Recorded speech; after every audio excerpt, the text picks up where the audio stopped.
Maelezo baada ya habari. Hata mwanamke ambaye ulikuwa unamwamini 100% alikuambia njoo sitakuchapa, lakini ulipokwenda alikuchapa. Unashangaa nini kuumizwa na mwanamke ambaye ulikutana naye ukubwani?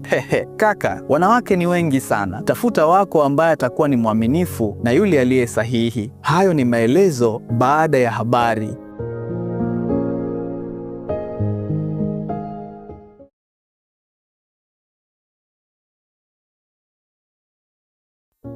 Maelezo baada ya habari. Hata mwanamke ambaye ulikuwa unamwamini 100% alikuambia njoo sitakuchapa, lakini ulipokwenda alikuchapa. Unashangaa nini kuumizwa na mwanamke ambaye ulikutana naye ukubwani?